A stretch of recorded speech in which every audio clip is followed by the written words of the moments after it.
Então a gente vai conversar um pouco sobre a primeira aula que a gente deu, que foi sobre a introdução ao estudo da história e sobre a pré-história e um pouquinho sobre o início da história ali com o Egito, Mesopotâmia. Então, vamos lá. Deixa eu apresentar aqui também.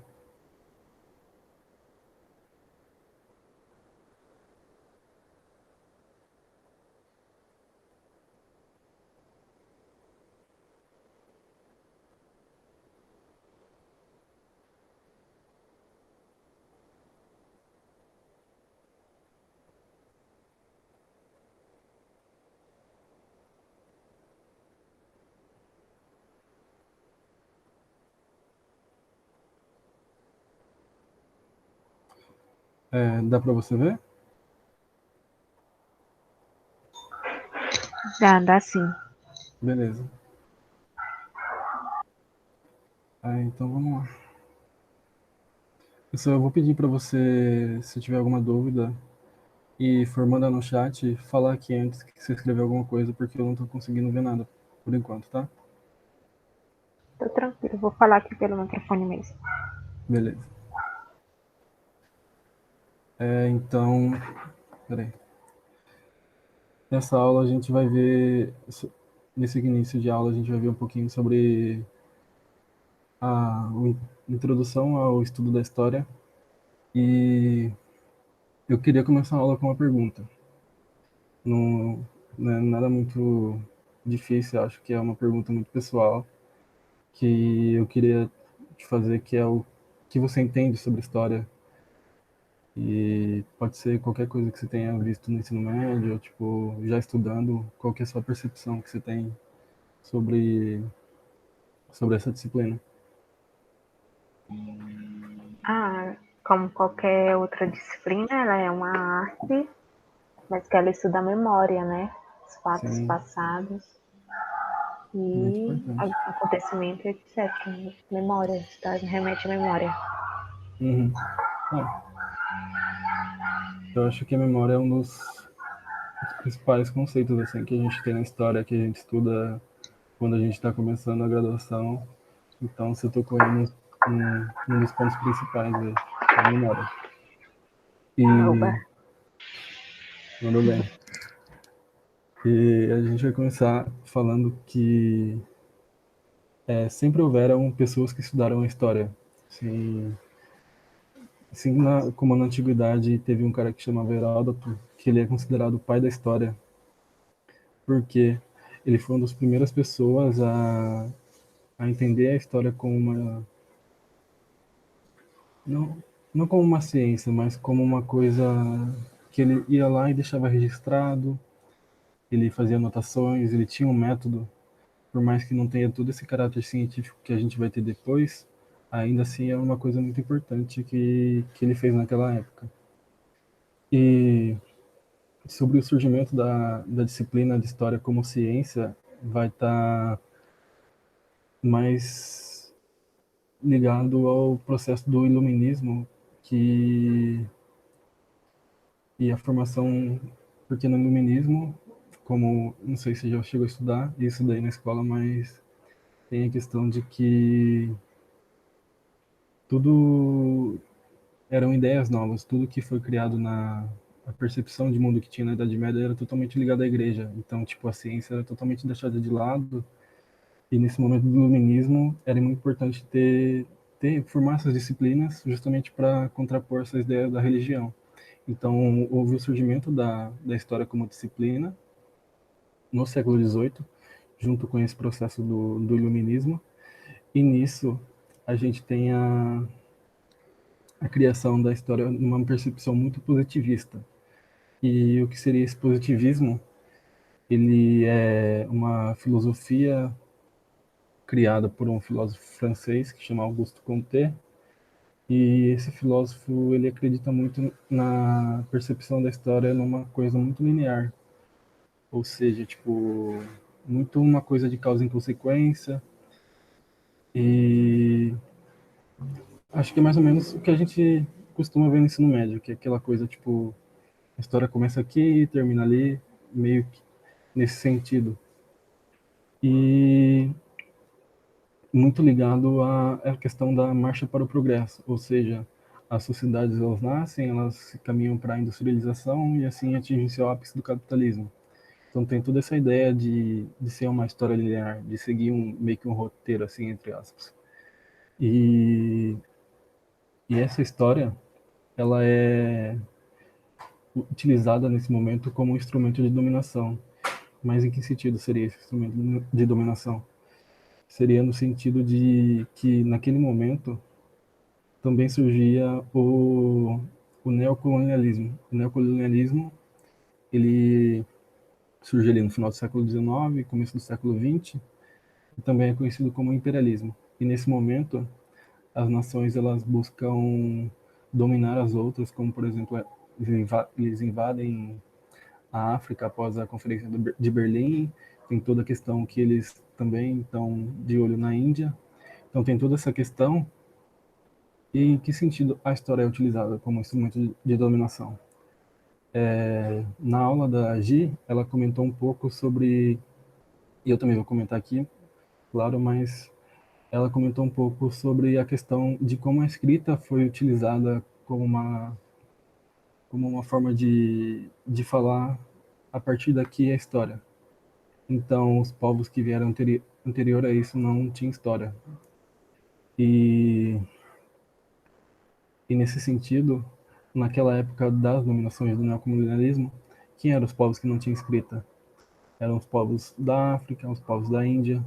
Esse povo não tinha escrita, mas isso não quer dizer que eles mereciam ser colonizados. Eles não tinham escrita porque a sociedade deles eles viviam, a organização social das sociedades deles acontecia de uma maneira diferente das que têm a escrita.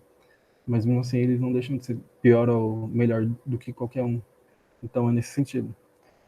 Até aqui tá tudo bem? Tá sim, tudo Beleza. bem. E já no século XX ocorre uma mudança nesse entendimento do que seria a história. Há uma mudança na forma como os estudiosos enxergavam a história, porque muita gente começou a pensar que não era certo a gente ter a história como instrumento de poder, a história ligada à marcha para o progresso, toda essa ligação com esse positivismo. Então as pessoas começaram a notar que não estava certo e que deveria ser pensado novas maneiras de enxergar a história. Então, um dos principais historiadores dessa época foi o historiador Mark Bloch, e para ele a história estuda os homens no tempo. E diferente dessa coisa, dessa linearidade, se a história estuda os homens no tempo, mas também a história ela sempre, segundo esse historiador e também segundo na minha visão que eu concordo muito com ele, ela estuda o passado com os olhos do presente. Ou seja, tipo, não é mais a questão não tem mais questão de linearidade. Você está no presente, a gente, a gente é movido por questões do presente para poder ir até o passado e estudar. Isso deu para entender? Eu não sei se ficou um pouco confuso. Se quiser, eu posso repetir. Mas A frase anterior a frase anterior, é que você falou, a gente está no presente, a gente volta ao tá. passado. É um pouco confuso isso, então É, eu vou usar algum exemplo daqui para frente e já vai chegar já. Eu acho que tá nesse slide aqui, daí eu volto e tento explicar um pouco melhor esse conceito, tá bom? uhum. Então vamos passando. O que é importante ficar aqui é que houve uma mudança entre pensar a história naquele momento, tá bom? Tá. Os conceitos históricos. O primeiro deles é a periodização. E a periodização, ela está totalmente ligada à história europeia. Ou seja, lembra que eu falei que estava sendo usado como um instrumento de poder a história pelos países europeus para dominar os outros países? Sim. Então, a história, essa periodização, ela tenta englobar somente esses países europeus e deixando os países não europeus de fora. Então, o que importa é a história dos países europeus. E começa com a pré-história, que seria o período conhecido como Paleolítico, que ele vai dos nossos primeiros ancestrais até 10.000 antes de Cristo. Daí depois tem o Neolítico, que vai de 10.000 antes de Cristo até 4.000 antes de Cristo. E nesse período acontece o surgimento da escrita. E agora o período tido como história começa na Idade Antiga, e a Idade Antiga ela acaba com o Império Romano. Depois tem o Império Romano Ocidental, com a queda do Império Romano Ocidental. Depois tem a Idade Média, que acaba com a com a tomada de Constantinopla pelos turcos otomanos. Aí depois tem a Idade Moderna, que acaba com a Revolução Francesa.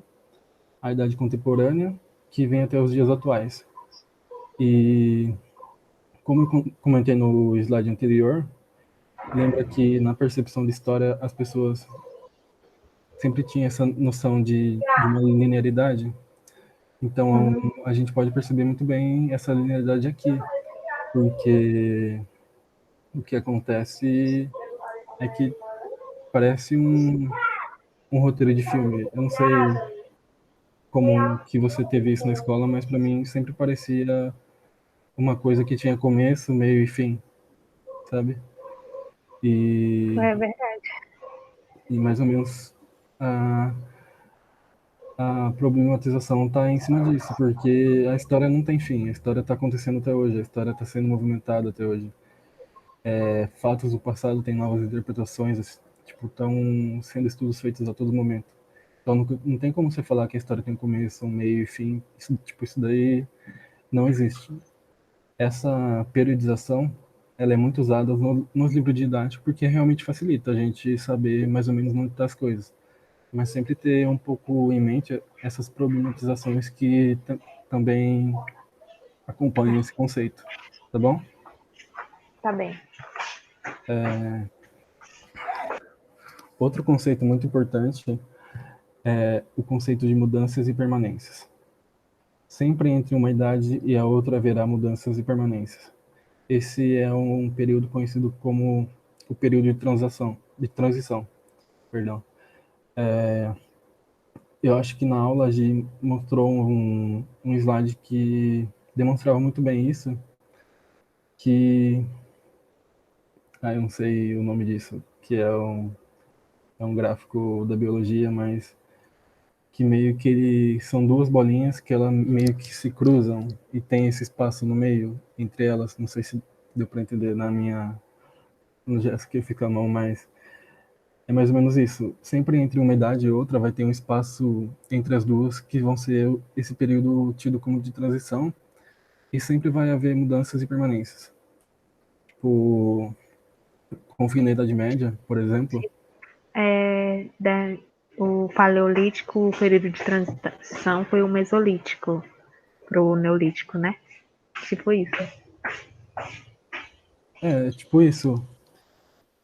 Sim, e em todas as idades vai ter esse período de transição, tipo, coisas que permanecem, coisas que mudam. Então, esse é um conceito da história muito importante que a gente tem que ter em mente quando a gente for resolver algum exercício de história no vestibular, ou se quiser estudar história por conta. Mas é sempre importante ter isso em mente. E outro conceito muito importante é a simultaneidade dos eventos. Na última aula eu falei que estava ocorrendo o processo de colonização no Brasil, e esse processo ele dependia totalmente do desenvolvimento do capitalismo que estava acontecendo na metrópole. Ou seja, na metrópole estava acontecendo uma coisa, no Brasil estava acontecendo outra, mas essas coisas se conversavam, elas se conectavam, uma coisa dependia da outra. Então, esse conceito é mais ou menos isso. E outro conceito muito importante na história é a imparcialidade. Não existe parcialidade na história. Por quê? Porque o historiador ele está sempre movido por questões próprias, por questões pessoais. Não tem como a gente ser parcial. A gente não, a questão é, não tem como a gente não ser imparcial. Por quê? E agora eu vou explicar um pouco a, aquela questão do começo, que é a seguinte: o ponto de partida para enxergar o passado é sempre o presente. Um exemplo disso é, hoje eu mandei um, um link no grupo e algumas das pessoas responderam os seus interesses, algo relacionado a isso. E uma delas respondeu que gostava muito de Racionais. E pensando nisso, eu trouxe para a aula uma fonte sobre Racionais. Então, e também eu trouxe essa fonte para a aula porque é uma coisa que eu já estudei na faculdade. Ou seja, todo esse movimento que eu fiz para pegar essa fonte, para poder analisar aqui com você, é porque eu estou sendo movido por essas questões do presente, que aconteceram hoje, por exemplo. Que uma pessoa chegou lá, abriu o formulário e colocou que estava interessado em, em na obra do Racionais MCs. Deu para entender esse exemplo? Eu posso dar outro exemplo tranquilo com outra coisa, se você quiser. Não, deu sim. Inclusive, eu acho que foi eu que colocou. Foi você? Eu gosto do grupo. Da hora. Então, já que foi você que colocou isso aqui, a gente vai analisar um pouquinho daqui a pouco, que é o trabalho que a gente faz com as fontes na faculdade, a gente vai poder fazer aqui com a letra dos Racionais. E como eu É disse que legal. a história não tem início, meio e fim, a gente pode usar a letra dos Racionais como uma fonte histórica para entender o Brasil dos anos 90, por exemplo. Uhum, entendi, ficou bem claro. E agora sobre as fontes históricas. A gente tem as fontes orais, que são os testemunhos de pessoas vivas e lendas. As fontes não escritas, que são o tecido, restos, paisagens, monumentos. As escritas, que são as cartas, diários, jornais e revistas. As fontes secundárias, que daí são os estudos de outros historiadores. E aqui está a fonte que a gente vai analisar, que é a letra diário de um intento dos Racionais MCs. E aqui eu deixei até grifado diário, porque isso é tido como uma fonte histórica, então a gente está autorizado aí a fazer a análise. E eu não vou, infelizmente, eu não vou. Não, na verdade, não sei. Aí é uma. Vou fazer a pergunta para você. Você quer que coloque a música inteira ou só um trecho? Não, pode ser só um trecho. Só um trecho? Tá bom. Tanto faz. Deixa eu ver aqui. Como é que... Mãe!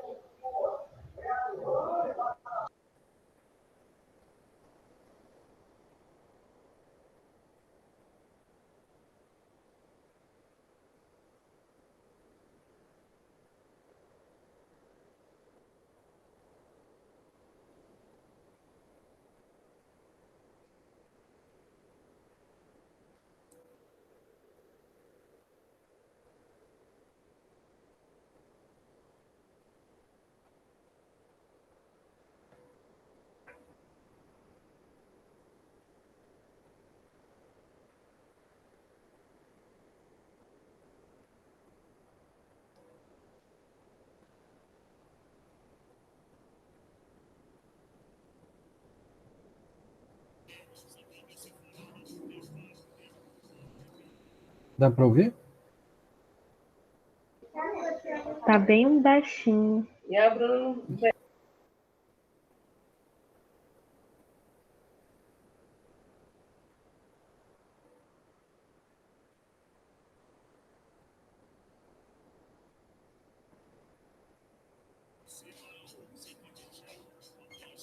E agora dá para ouvir bem?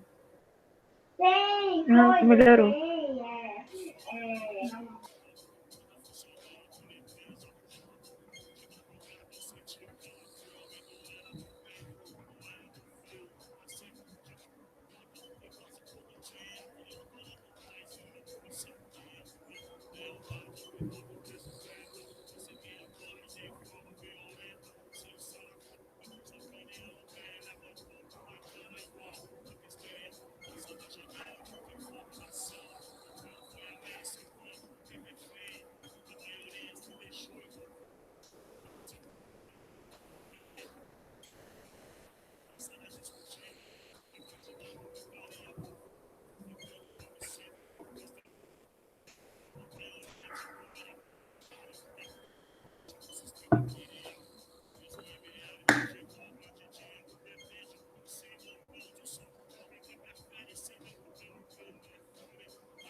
Bom,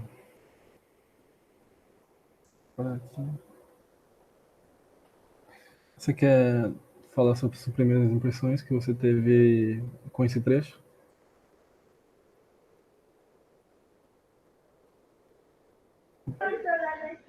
Tá fazendo um relato mesmo Aham. sobre o que aconteceu no presídio. Acho que foi a rebelião, né? Ele retrata uma rebelião que. É, ele é uma rebelião que depois o que acontece é o massacre do Carandiru, que Ah, do Carandiru, isso. foi o maior genocídio assim da década assim, e o grupo utiliza da música para manter a memória desse genocídio viva. Lembra que você falou no Uhum, início sobre a memória? Então, sim. tipo, essas coisas estão se relacionando. E por que manter essa memória viva? Porque o Estado brasileiro protagonizou esse massacre. Então, o Estado brasileiro ele vai fazer de tudo para que as próximas gerações não saibam o que aconteceu. Então, onde era o Carandiru, eles explodiram tudo e hoje construíram uma praça sem nenhuma menção sobre o que ocorreu, sobre nenhuma menção de que ali era o maior presídio da América Latina por muito tempo. Então, se não fosse a música do Racionais MCs, a música Diário de um Detento, a gente provavelmente, muitas pessoas não saberia o que aconteceu nessa data. Por exemplo, a gente que é mais novo, a gente que não viveu nos anos, não teve assim, que não era adulto nos anos 90 para saber dessas notícias. Então, como você falou no começo sobre a memória é muito importante na história.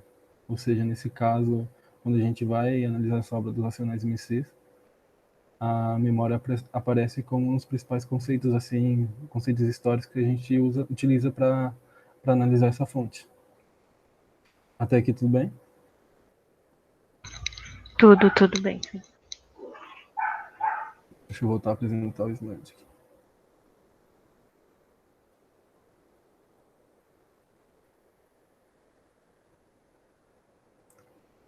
Bom,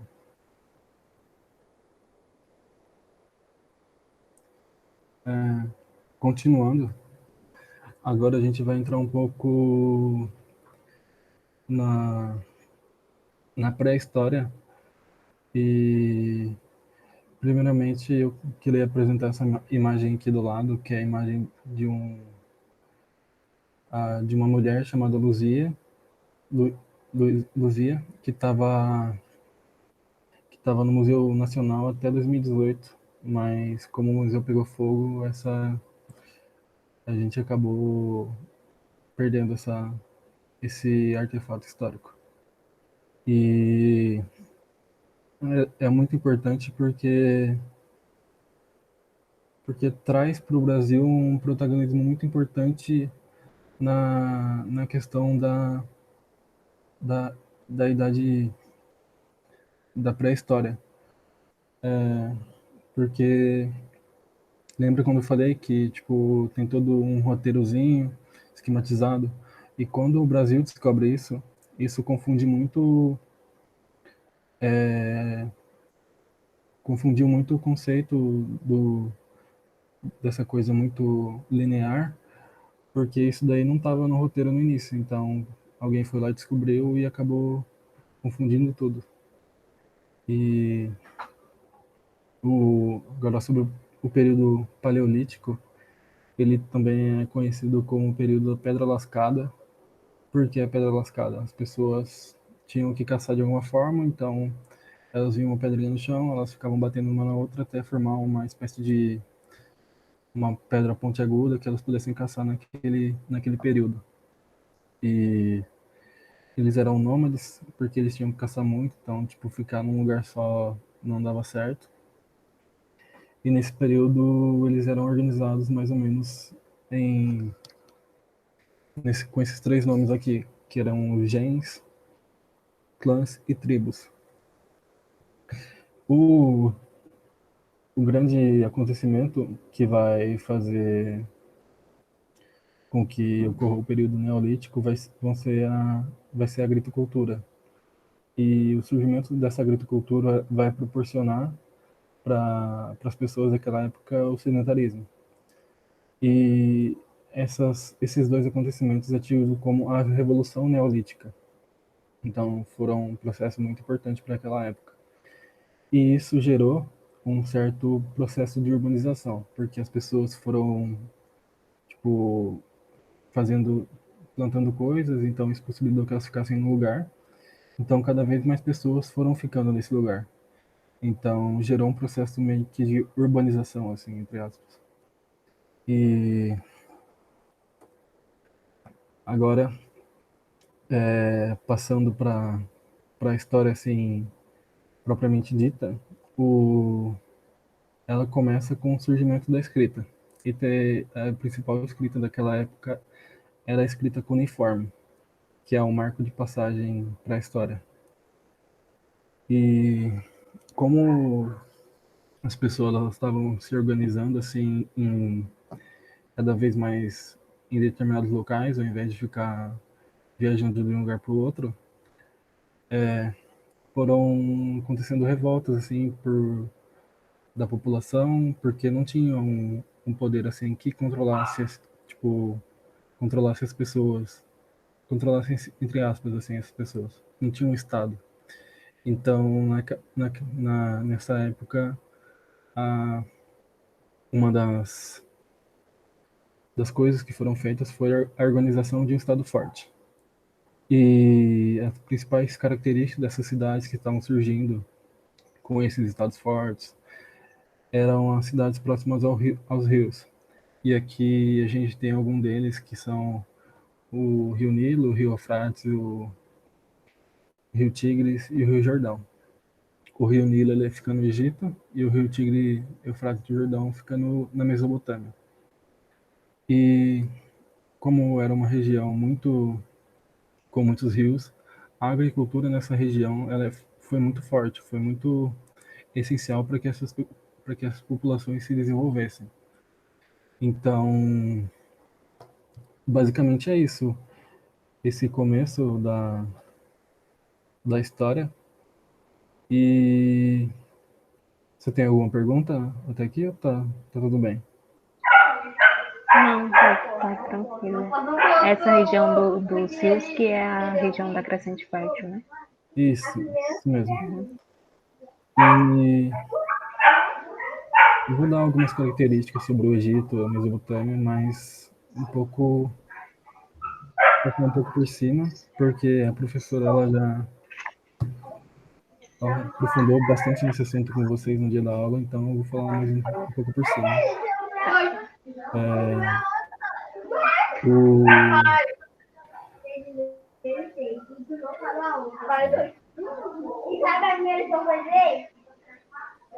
o Egito, ele tinha uma política muito centralizada e um Estado forte. Como eu falei, que estava surgindo naquela época necessitava de um Estado forte, porque estavam ocorrendo muitas revoltas. E nesse caso do Egito, para legitimar esse Estado forte, a, o faraó, que era a figura mais importante do Estado, ele, ele justificava seu poder se ligando à religião. Ou seja, eu posso estar aqui porque eu sou um deus. E isso justificava o poder dele, isso justificava a questão dos súditos. E a sociedade do Egito era estamental, dividida lá no topo. Tinha o faraó, depois os sacerdotes, a nobreza, os escribas, os soldados, os artesãos, os camponeses e na última camada tinha os escravizados. A cultura dessas populações egípcias ela era muito baseada nessa questão da religião propriamente dita, mas também eles acreditavam na vida após a morte. Então eles tinham a mumificação como uma das principais características desse, desse momento. E também tinha a escrita, que também é muito importante para a época. A arquitetura egípcia também foi muito importante, que a gente tem as pirâmides e naquela época não devia ser nada fácil fazer uma pirâmide. Hoje em dia não é nada fácil fazer uma pirâmide tipo perfeitamente do modo que eles fizeram. Então imagina naquela época, então eles tinham que ter essa questão da arquitetura muito bem avançada para poder fazer essas coisas. E também a questão da astronomia, também é muito importante para a população. E a economia, como eu falei, era baseada na agricultura, toda essa questão da crescente fértil. E o Rio Nilo era o principal rio dessa região, que possibilitou a sedentarização das pessoas ao longo desse rio. E sobre o Egito é isso. Agora, sobre a Mesopotâmia, um fato muito importante sobre essa região é que lá que surgiu o primeiro código de leis, assim, que é conhecido como o Código de Hammurabi. O que esse código dizia? Assim, era muita questão do Esse é aquele por olho, dente por dente, né? isso, essa, tá perfeito. E então essa é uma característica que difere do é uma característica que a gente tem em mente quando a gente vai pensar em Mesopotâmia. E outra coisa, as outras coisas são mais ou menos parecidas do que a do Egito, mas vou repassar aqui com você. O modo de produção ele é agrícola também, só que eles vão ter um modo de produção sentido como asiático. Então, é um modo de produção mais organizado do que no Egito. Tem muita produção artesanal, comercial. Eles desenvolvem docas hidráulicas para poder escoar a água de um lugar para o outro. E a cultura dessa região, a cultura e a religião, é que essas pessoas eram politeístas e os deuses da Mesopotâmia eram divididos entre os deuses, tinha os deuses do bem e os deuses do mal. E isso era muito importante para a concepção de religião dessas pessoas. E também tem a questão da escrita, e nesse caso a escrita cuneiforme, sobre a sociedade, como a forma que ela é dividida, ela também é estamental, só que na primeira camada a gente tem os reis, porque é um estado forte, só que ele é um estado forte com uma monarquia, e isso difere também do Egito. E logo embaixo vem os sacerdotes, militares, comerciantes, e por último sempre vem os escravizados. E eu acho que é isso sobre essas duas regiões que a gente tem de mais importante. E outra coisa que é muito legal a gente também saber é que os fenícios, eles tinham como principal atividade econômica, assim, como a gente pode ver, essas, essas duas regiões, a Mesopotâmia e o Egito, elas dependiam muito da escravidão. Porque se a escravidão estava na base, é a escravidão que organiza essa sociedade, assim, organiza a sociedade no sentido de que toda a sociedade depende dessa escravidão para que a sociedade tipo continue. Sim, por mais que eles estejam embaixo, o papel na produção deles é muito importante. Já no caso dos fenícios é diferente porque a principal atividade deles é a atividade comercial. Então, eles comerciavam muito, eles faziam muitas feitorias, assim, ao longo do mar Mediterrâneo. Então, isso é uma coisa que difere das outras muito importante, que a gente tem que ter em mente quando a gente for responder algumas questões. Então, isso daí pode ajudar. Tudo bem até aqui? Os fenícios, então, eram os comerciantes do mar, né? Eles, não só do mar, eles tinham, assim, esse conhecimento, assim, de poder comerciar com outras pessoas, mas também lá já era uma região de muito comércio, então eles não precisavam, assim, sair tanto, assim, ao mar para comercializar as coisas. Tá. E os sumérios e os acádios, eles fazem eles então são como os fenícios, são povos da Mesopotâmia, Sim, fazem parte da. são da Mesopotâmia, mas a gente fala, assim, um pouco separado, assim, para a gente não confundir as coisas. E agora a gente vai responder alguns exercícios. Deixa eu voltar a apresentar. Não sabia que eu estava apresentando. Mas...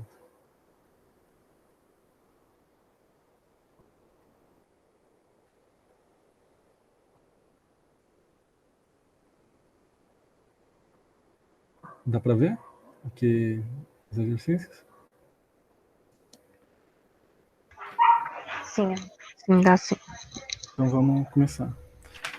Nesse primeiro, a pergunta é: durante o período paleolítico ocorreu? Daí tem as opções. A opção A, o aparecimento da linguagem escrita. A opção B é a domesticação dos animais e plantas. A C é o aparecimento da magia e arte. A D, o povoamento sistemático da Europa. E a E, o aparecimento de instrumentos de pedra polida. E em qual Eu acho que é a E. Eles Isso. só caçavam, viviam pela sobrevivência, né? Uhum. E aí, a linguagem escrita vai ocorrer no tempo posterior, como a gente pode ver que vai ser no início da história. A domesticação de plantas vai ser no Neolítico. A magia e arte, eu não sei como caracterizar em algum tempo, mas tá errado essa questão. O povoamento sistemático da Europa vai acontecer muito depois, só no final da Idade Média. Então a opção correta é a E mesmo. Agora vamos na 3, que fala assim: foi fator decisivo para a sobrevivência dos povos do período neolítico. A opção a utilização de metais como o cobre e bronze. O nomadismo típico dos povos caçadores e coletores. A C, a revolução neolítica. A D, a revolução urbana e a formação dos impérios teocráticos. E a E, a formação de religiões monoteístas. Em qual que você acha que é essa daí?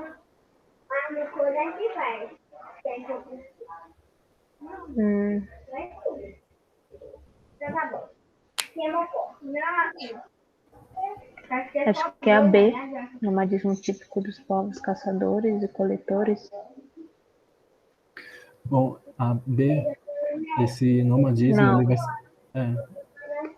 É, ele é pode da anterior, do do Paleolítico. Paleolítico. Então, acho que não teve essa revolução neolítica, a revolução urbana e a formação de impérios teocráticos. Teve uma revolução urbana, mas o império, acho que não. Formação de religiões monoteístas, acho que eles não. Acho que então é a A. A utilização de metais como o cobre e o bronze. Então, eu acho que é a C, porque lembra que eu falei sobre a revolução que tem... Eles chamam de revolução, mas o que aconteceu de verdade foi que essas pessoas começaram a plantar e ficaram no mesmo lugar. Então, é tido como uma revolução porque foi algo para a época muito inovador, assim, que mudou muita coisa, assim, naquele período histórico. Então, é a C. Revolução Neolítica. A utilização de metais como cobre e bronze. Também fiquei em dúvida agora, mas eu acho que a utilização de metais ela vai ser mais decisiva na Idade Média, com os ferreiros que tem nos castelos e toda essa questão. Mas deixa eu... Só vou confirmar aqui. Tá.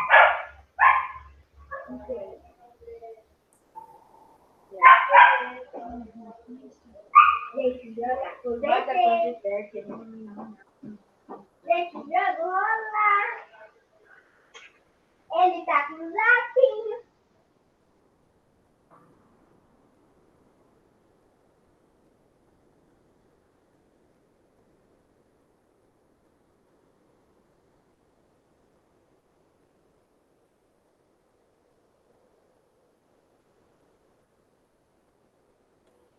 Vamos lá. Deixa eu ver aqui.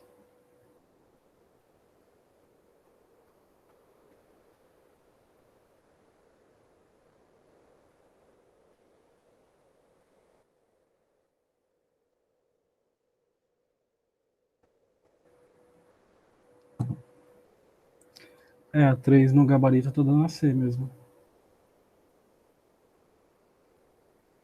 Então, vamos dar continuidade aqui para os exercícios. A 4, examine as 3 proposições julgando se são verdadeiras ou falsas. Em seguida, assinale a alternativa correta. A primeira, a pré-história, época compreendida entre o aparecimento do homem sobre a Terra e o uso da escrita é dividida tradicionalmente em 3 períodos: Paleolítico, Mesozoico e o Neolítico. A 2. A domesticação de animais e plantas e o surgimento da agricultura ocorreram após a invenção da escrita, posterior, portanto, ao Neolítico. E a 3. A duração do Paleolítico é bem mais extensa que o Neolítico, envolvendo os níveis térmicos naturalmente primitivos. Dessas daqui, qual que você acha que está verdadeira?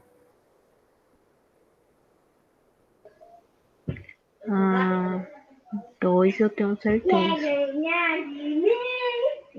Acho melhor ir pro tudo fazer sem ganhar. Não, na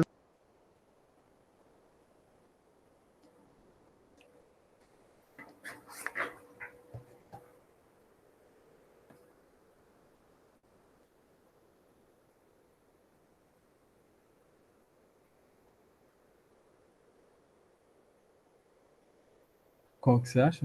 Acho que eu não vi direito.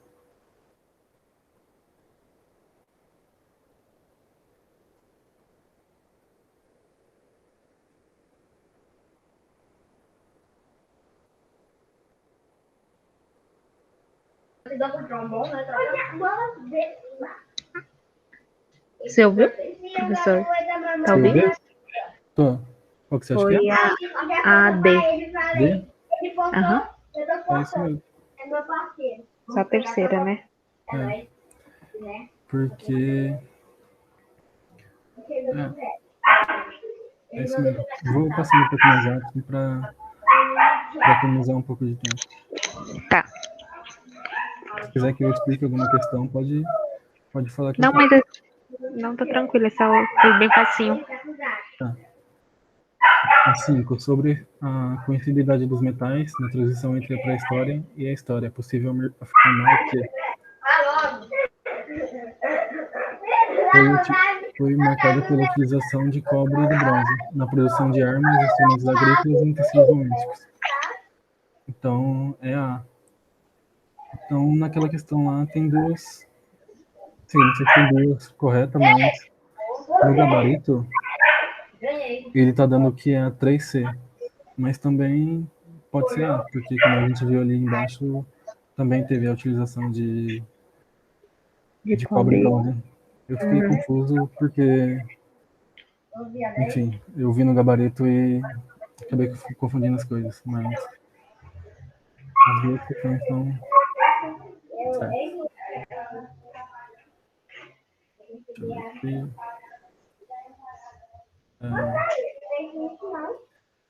6 agora. Dentre as formas de poder que predominaram entre o fim da pré-história e o início dos tempos históricos, Uma foi marcada pela formação de grandes impérios políticos, em geral situados à margem dos rios, lagos e mares, onde o governo centralizado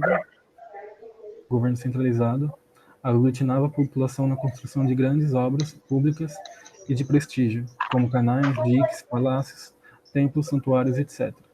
Estamos falando de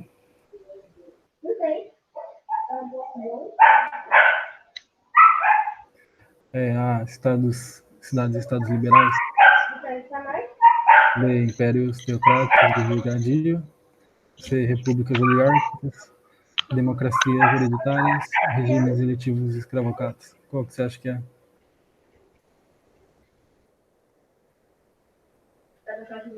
Esse eu fiquei, não sei. Talvez a B, impérios teocráticos de Certinho. regadio. Porque lembra que eu falei que estavam correndo. Aqui fala praticamente do Egito.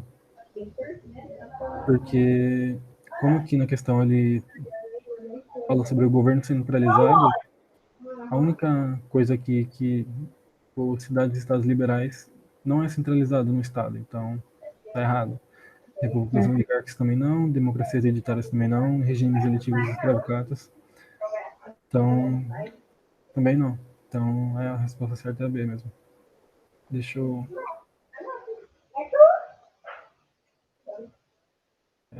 Essa do Enem aqui agora. É muito interessante.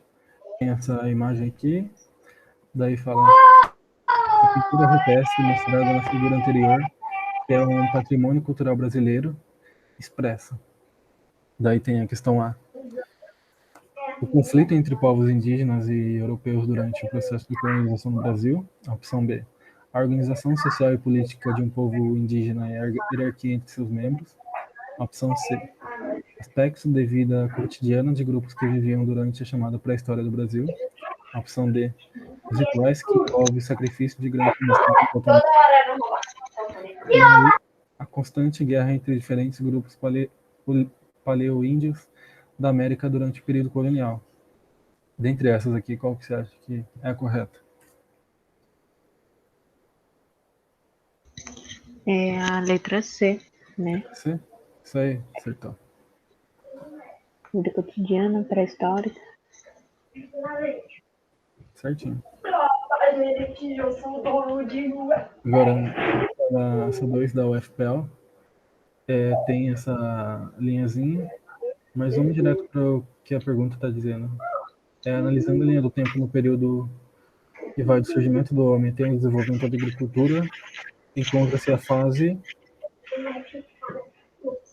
Período que vai do surgimento do homem até o desenvolvimento da agricultura.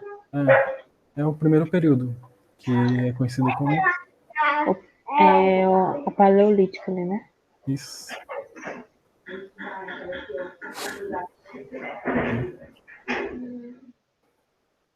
Bom, vamos para essa aqui. A denominação Revolução Neolítica, cunhada nos anos 60 pelo arqueólogo Gordon Childe, refere-se a uma série de intensas transformações. Entre essas mudanças, é correto citar que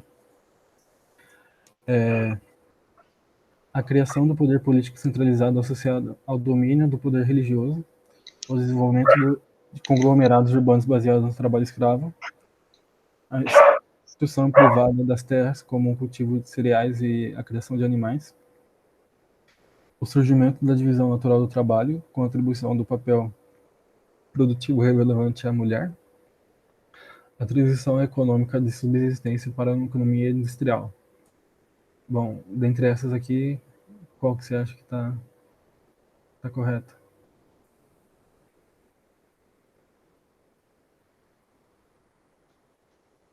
Nossa, aí meio que Essa é um pouquinho mais difícil. Mas lembra que a Revolução Neolítica ela foi caracterizada pelo sedentarismo, por a questão da plantação também.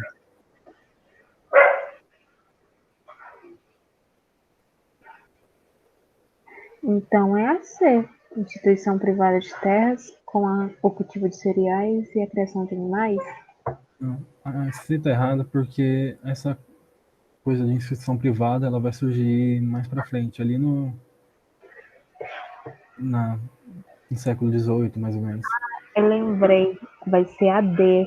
Isso, porque, Ela até falou do papel da mulher no período, sim, que eles preservavam mais ela, por causa que ela era a que procriava. uhum, Então, o papel dela no trabalho era mais relevante. isso, certinho. Agora vamos para as questões de Mesopotâmia, rapidinho, aí a gente já encerra já. Tá.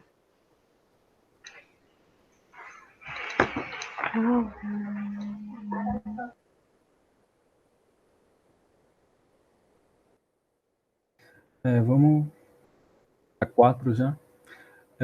Parte da geração da riqueza do Egito Antigo estava ligada às enchentes do Nilo, que proporcionavam uma excelente agricultura na época da vazante. Todas essas terras que margeavam o rio eram a. divididas em pequenos lotes e vendidas aos camponeses, a b. de propriedade do Estado, a c. cultivadas pelos sacerdotes, a d. grandes propriedades pertencentes à nobreza egípcia, e a e. formadas de pequenas propriedades pertencentes aos felás. Dessa daí, qual que você acha que está certo? Lembrando que no Egito a gente tem a figura do faraó, e o faraó meio que tem posse de tudo. Acho que é a B, Isso aí. propriedade do Estado. O Estado era o faraó. Vamos para 5. A sociedade egípcia obedecia a uma rigorosa hierarquia, sendo que na parte superior achavam-se a, a nobreza, que ocupava os principais cargos políticos. Essa daqui a gente acabou de conversar, então tá meio óbvio. Faraó de novo. Então, faraó no Egito, a gente tem que sempre lembrar dele. Um verdadeiro Deus vivo ali que eles estão falando. Agora 6. Os egípcios desenvolveram a prática do embalsamar o corpo humano porque se opunham ao politeísmo dominante da época, seus deuses sempre prontos para castigar os pecadores, desencadear o dilúvio, e depois da morte a alma podia voltar ao corpo mumificado. Essa daí também tá um pouco mais fácil, né? Que A C, eles acreditavam em vida após morte. isso aí. Deixa eu ver qual que vem em seguida. Bom, e aqui foi uma questão que a gente tinha falado sobre os fenícios, que muita gente pode ver que Fenícia ligar a Mesopotâmia e já logo colocar a escravidão como uma principal forma de trabalho naquela época. Só que aqui a gente vai ter como principal os artesãos livres. Então a resposta certa é a C. Uhum.